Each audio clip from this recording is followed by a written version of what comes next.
What is Buddhism really about? You've heard of karma. You've heard of rebirth. Maybe even Nirvana. But what if everything you know about Buddhism is slightly off? Buddha isn't a god. Karma isn't a boomerang. And Nirvana? It's not heaven. Buddhism isn't just belief, it's a practice. A path. And you're already walking it. Want to understand samsara, karma, and why Buddha simply woke up? Stick around, this could shift the way you think. Buddhism, without the myths, starts now. Ows, Buddhism explained, karma, samsara, and the path to nirvana. Many people today, even those not formally connected to Buddhism, worry about bad karma and dream of escaping samsara to reach nirvana. But what do these concepts actually mean in Buddhism? And is it really possible to clean your karma and live a better life? Let's clarify, Buddha is not a god. The word Buddha comes from Sanskrit and means awakened one or enlightened one. It's a title, not a divine name. Anyone who reaches the highest state of spiritual awakening can be called a Buddha. Siddhartha Gautama, often referred to simply as the Buddha, was one of many Buddhas in Buddhist tradition. He is just the most well-known. We know about his life primarily from the Tipitaka, the Buddhist canon that collects teachings, stories, and dialogues attributed to him. Born as a prince, his early life was comfortable. But upon witnessing suffering, illness, aging, death, and a wandering ascetic, he abandoned his luxurious life in search of a deeper truth. After years of meditation and ascetic practice, Gautama attained enlightenment and discovered the Four Noble Truths, the foundation of Buddhism. There is suffering, dukkha. This doesn't just mean physical pain, but also dissatisfaction and craving, wanting more than we have. The cause of suffering is desire. There is a cessation of suffering, nirvana. There is a path to this cessation, the Noble Eightfold Path. Unlike prophets or saints, Buddha didn't receive this as a divine revelation. He reached it through personal insight and reflection. That's a cornerstone of Buddhism, self-realization over blind faith. To be a Buddhist means taking refuge in the three jewels. The Buddha, not as a divine savior, but as the embodiment of awakened potential within all beings. The Dharma, not strict commandments, but the natural law, the reality of how the universe works.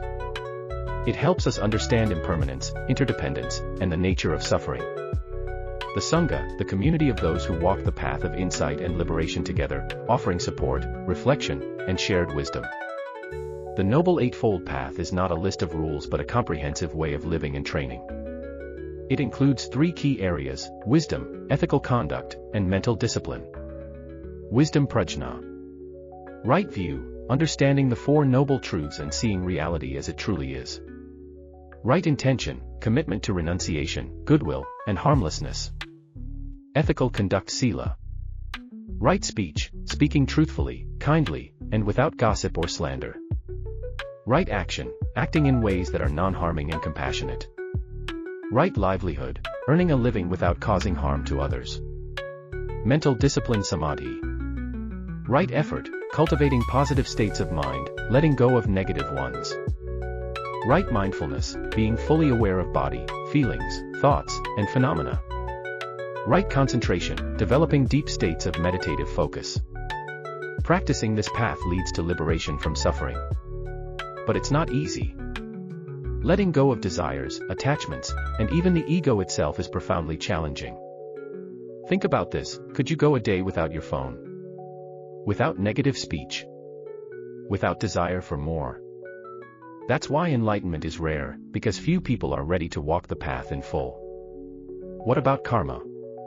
Karma isn't just what goes around comes around. In Buddhism, karma refers to the intentional actions that shape your future experiences, not necessarily in this life, but in future rebirths. That's why you might see bad people living good lives. It's not about immediate reward or punishment. Bad karma may unfold later, even in future lifetimes. The goal is to purify the mind, reduce greed, hatred, and delusion. Bad karma comes from intention, and intentions rooted in negativity lead to suffering. Good karma, through compassion, generosity, and wisdom, leads you toward peace and eventually, nirvana. Yes, Buddhism does recognize realms of suffering similar to hells, but they are not eternal. When negative karma is exhausted, rebirth in a better realm becomes possible. Temples, rituals, and practice. Buddhists don't pray to a god. Temples are places of practice, meditation, chanting, offerings, and reflection. Practices vary by tradition, Theravada, Mahayana, and Vajrayana, but they all honor the three jewels and the four noble truths. In Theravada, the focus is on personal liberation, often through monastic life. In Mahayana, compassion and helping others toward enlightenment are central. In Vajrayana, ritual, symbolism, and esoteric methods are tools to reach enlightenment in this very life. Temples in different countries reflect cultural interpretations. Chinese temples may have many halls and Buddhas, while Japanese Zen temples are minimalist with a single statue, reflecting clarity and simplicity. If this opened your mind, hit that like button. Subscribe. For more truth-seeking content, no fluff, just depth. Remember, it's not about believing.